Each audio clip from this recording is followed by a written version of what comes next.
Veterans in Transition is sponsored by HireVeteransFirst.com, Jelani Consulting, and Village Connector Community. Welcome to Veterans in Transition, where we promote the veteran community.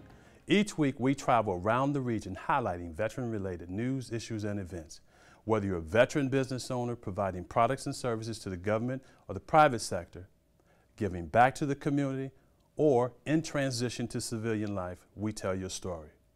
First up, she's the first woman and first African American to hold the executive director's position at the American Legion, one of America's oldest veteran advocacy organizations.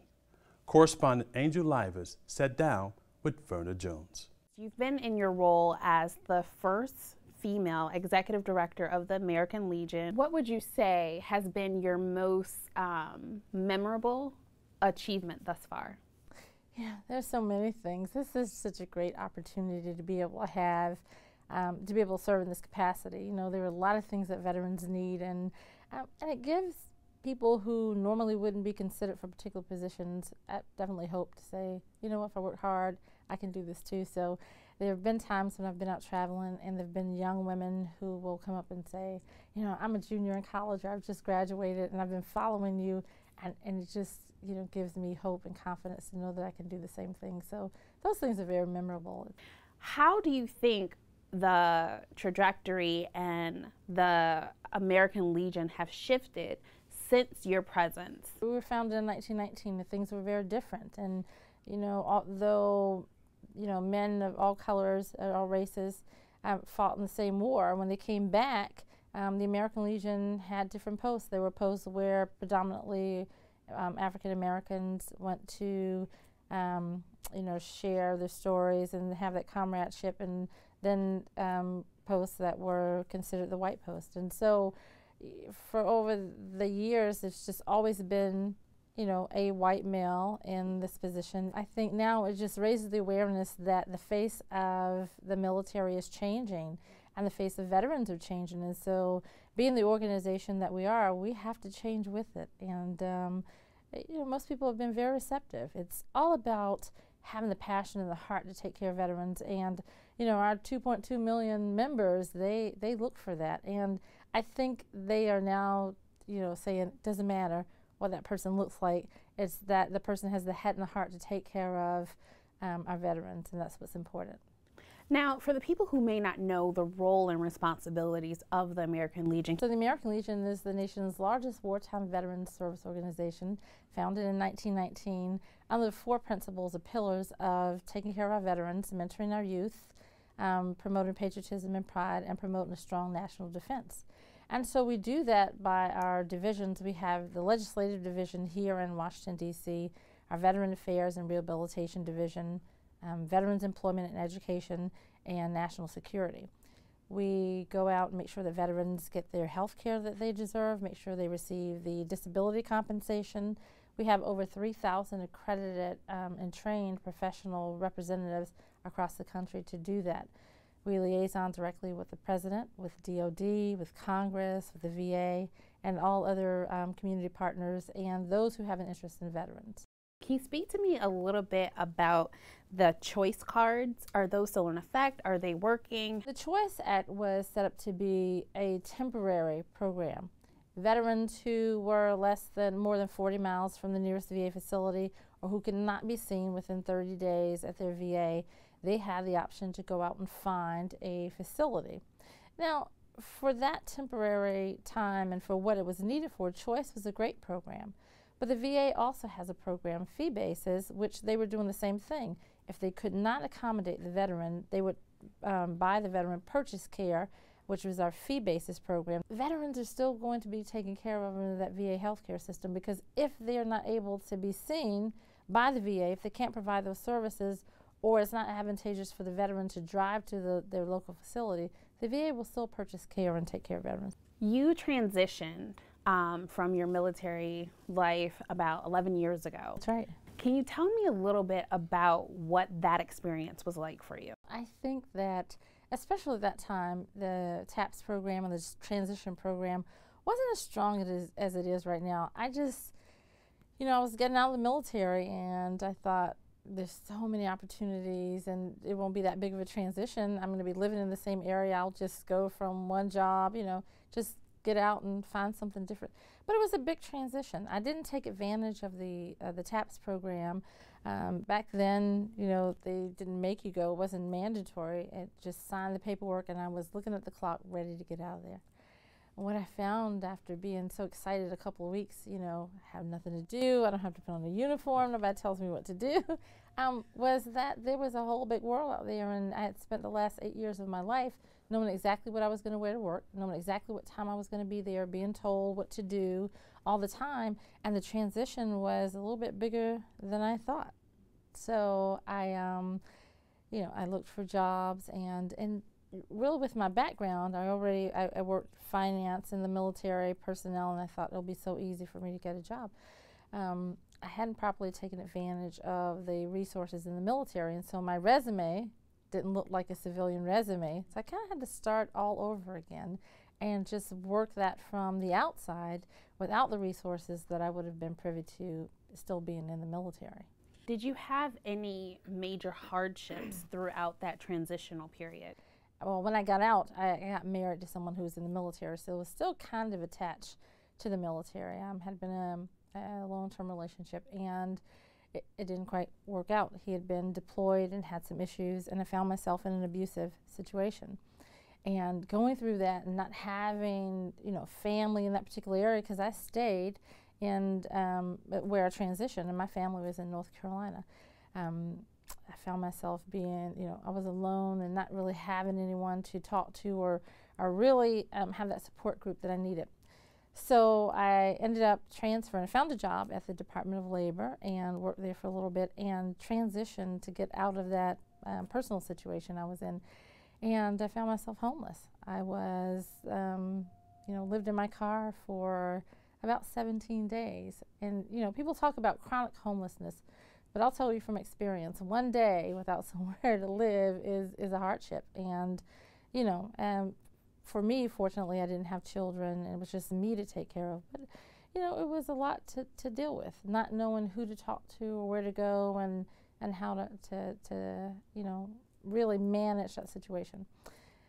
But I will tell you that my military background, knowing that, anything is possible to overcome, and from my spiritual upbringing, knowing to pray and to just find every kind of, all the strength I had inside of me to just get past it, to say, you know what, you've been in tougher situations than this, pray about it and get through it, and I did. Now, with that being said, I know the VA has a initiative to end homelessness for veterans over the course of the next 5 years.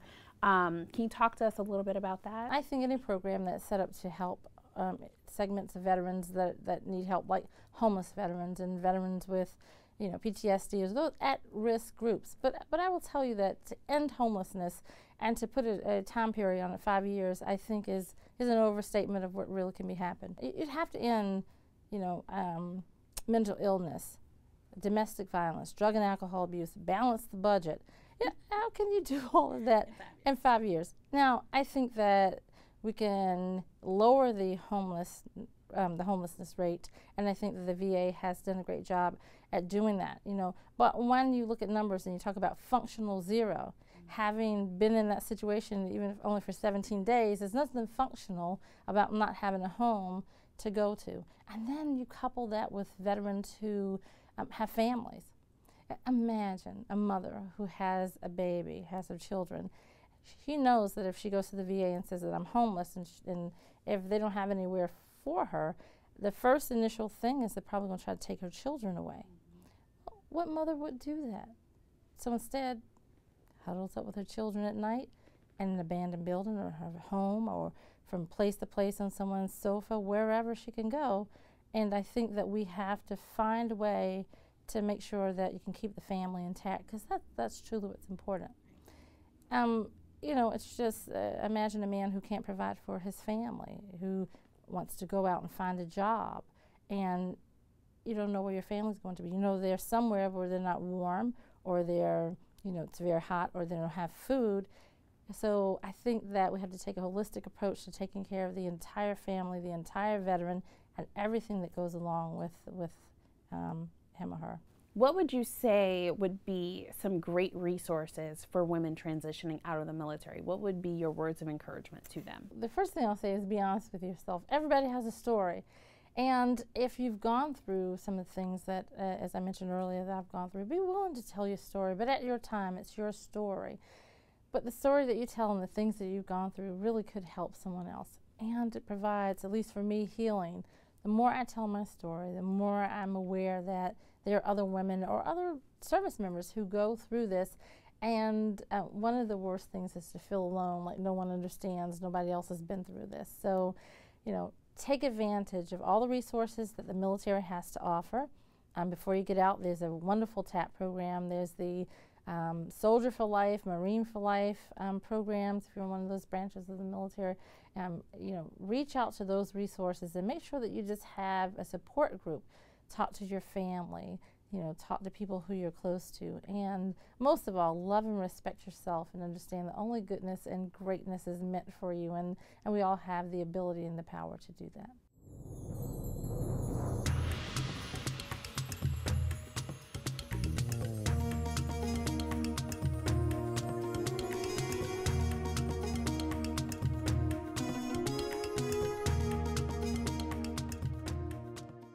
In this week's Vets Talk, health advocate Ronald Steptoe speaks on what his company is doing to promote veterans' health. As veterans, we have to do more of this. Not only are we a community, we're a family. I can go anywhere in this country, and I walk in the room, and I say, I went to West Point, my wife went to West Point, and for some reason, no matter who's in the room, I don't care what your background is, they know and they make a connection relative to the military, and everything changes as it relates to that interaction. But unfortunately, a lot of us are disenfranchised, we're not connected, and I'm talking about us that are doing well and appear to be making it in the community. One of the biggest areas that my team has focused on, and my company is Warrior-Centric Health, and I can tell you, when I got out of the military, my wife and I had an opportunity to work for a major corporation if it was going through its growth phase. In fact, it was a company, when we started with this particular company, they were doing about $6 billion in business. When we left 14 years later, or I did, they were doing $46 billion in business. Now, the reason I bring that up is because it's important when we're out and we are, and it took me about 2 to 3 years to get myself comfortable in that company and recognize what was I going to do. But I realized there was a tremendous opportunity to learn and see and find what the gaps are. And as you stated, as veterans, we're always looking at a situation and figuring out what the challenges are and how do we solve it. And we solve it a lot of times before people even recognize it as being a problem. Well, I had the fortune of being able to work with this company and see some gaps. And one of the gaps that we saw was we recognized, initially starting out, realizing that different people with different backgrounds in the healthcare setting weren't getting the proper treatment that they needed based on who they were. Medicine just hadn't evolved to understand what we now term as population health or patient-centered health. So I became one of the local experts in the Washington, D.C. market, working for this major pharmaceutical company on addressing some of those issues. What I didn't recognize is developing that skill set, and again, that was an additional duty. Why do we always take on additional duties where we're at? I guess it's just the way we're made up. But what I didn't recognize was that additional duty would turn into a multi-million-dollar company. And one of the things we were able to do was to take some of the things that we were looking at as it relates to different people with different backgrounds, and we realized that there was a gap in veteran health care. And what we recognized was that veterans, and again, a lot of people think that the majority of veterans are getting their health care at the VA, when the fact of the matter is less than 30% of veterans are actually registered with the VA for services. Now, the challenge is we as Americans are going with that narrative thinking that all veterans are being seen by the VA. The challenge is if we don't recognize that 70% of us are not in the VA, then the other side of the coin is then where are we at? We're in the commercial healthcare sector. So our company thinks about that every single day. Who's training the commercial healthcare sector to understand our unique needs, the things that we've been exposed to, the things and environments that we've worked in, and how that's impacted our health, how it impacts our family and how they work with us and how they communicate with us. And not only that, how about our families that have been affected by service and their health? So our company has focused on that, so we're very fortunate to work with the American Hospital Association's Institute for Diversity. We were actually recognized as the Member of the Year this past year, and that's interesting because there are about 1,200 organizations that's a part of the Institute. Most of them are hospitals and health universities, and our small company was recognized as the Member of the Year. Now, I bring that up only to state that it is so important what's happening to us that you said the nation does love us. But the challenge is sometimes we can't wait for other people to solve our problems. We have to identify, bring our skill sets to the table, bring our assets to the table, and lead the way in solving the problem as it relates to veterans' health care. And that's what Warrior-Centric Health does. We focus on solving our own problem, and we've created a very unique business model that will be sustainable so that we do operate in the for-profit arena. So we are showing veterans from an entrepreneur perspective how do you see problems, solve those problems, put a good business case behind it, and make it sustainable so you have some options in moving forward. So those are some things I just wanted to share with you, and appreciate everybody, all the stories I heard today.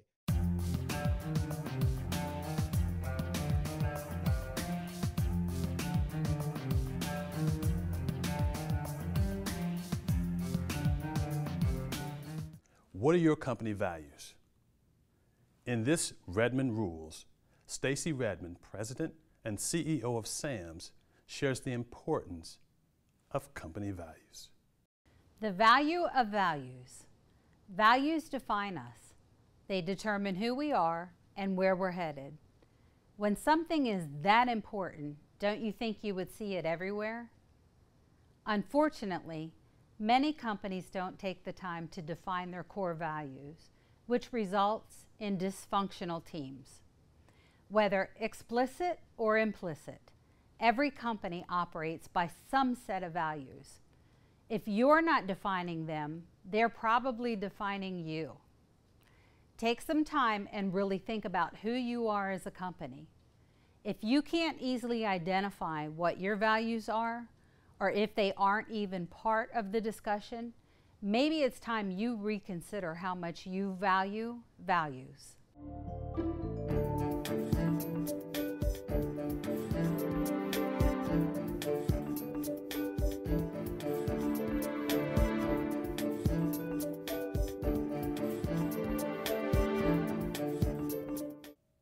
Veterans in Transition was on hand for the celebration reception for former Congressman and Purple Heart recipient Charles Rangel as he reflected on his career.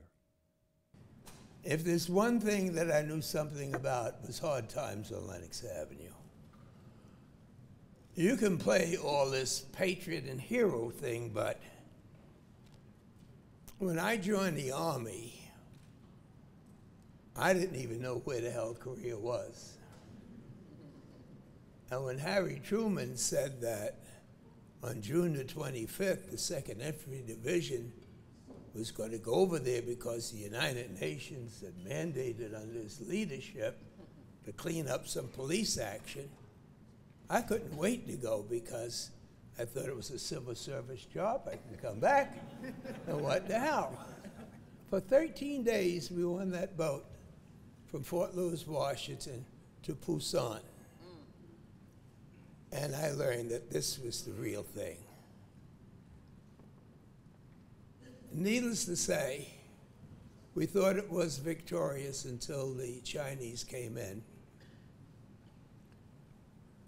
And you only have to be in combat for one day longer than someone comes there, just like the Congress, really.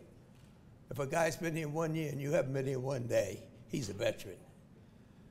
And I would tell this group of kids that were coming, figuring we had won the war, you better dig in, keep your weapons clean, and be alert, and when you're on guard duty, be a good guard, because the Chinese got to come, and you got to be ready for them. I had no clue that the damn Chinese were thinking about coming there. So when I heard that the Chinese were coming, I thought maybe this was one of the damn rumors I had started. And when they told us that we had been completely surrounded by tens of thousands of Chinese, I could not comprehend how in the hell that could happen. We were victorious from the time we landed, going up past the 38th parallel, going right up to the borders of China. And in that nightmare with horses and bugles and mortars and screaming and yelling and a blast that I don't know where it came from, I figured it was all over. But having been an altar boy, I prayed in English and Latin and tongues. And all the time I'm having this deep spiritual, emotional feeling, I felt, and nobody listened to me anyway, what the hell? And when it was all over, and I figured that I was still in one piece, it was then that I realized that I could never, never, never experience anything that I could complain about. And I was tested. You know, I had a brother 7 years older. He was my father, my friend, he was everything. When God took him away at 52 years old, I was just about to curse the darkness. When I remembered all of the promises and all the blessings I had, I lost a mother, I lost a father. But each time, and I'm saying this almost like, not as a spiritual leader, but as a guy that's 86 years old, each time something came close to wiping the smile off my face, I realized that it can't be as worse as what I went through on November 30th, 1950. I was surprised that this turned out to be that very same day, November 30th, 1950. But the additional blessing that you get, and counting your blessings, is that the problem doesn't go away, but it diminishes compared to remembering what it could be. So what you've done for me this evening is a very moving thing, because I don't know what challenges are out there, but I can never forget the friendships that have been built over the years. Thank you with all my heart. Thank you, Hannah. Thank you, staff.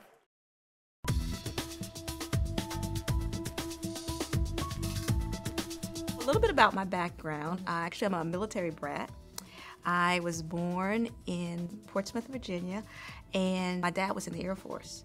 Well, actually, I went into the military because my father recommended. So as a result of that recommendation, I decided to try Army ROTC, and the rest is history. In the Army, I was an Army logistics officer, responsible for maintaining military equipment for the combat arms and combat service organizations within the Army. After I left the military, I went straight to corporate America. I worked for a multi-million-dollar technology company where I started off in sales and transitioned to customer service. But I thought, the best way to learn a business world was to jump right in. A little bit about BLS Group. We started off initially as focusing on event planning and project management. We have recently, through partnerships, expanded our services into staff augmentation for technical specialties and healthcare. And additionally, we do administrative services and logistics support. One of the unique challenges about attempting to do business with the government is that the government doesn't want to do business with you unless you've done business with them before. This year, we were actually able to present a check for $1,000 to the Women's Memorial Foundation. My military experience prepared me very well for the business world. My leadership skills, organizational, problem solving, all those skills I use on a daily basis to run my business. Military also taught me how to, overcome adversity and realize that failure is not an option. So if you can't do it one way, you need to figure out another way, because there is a way to get it done. That's a wrap for this edition of Veterans in Transition. We invite you to like us on Facebook and follow us on Twitter. If you have a story suggestion, go to our website, vetsintransition.com. Remember, we all have a story to tell. Until next time.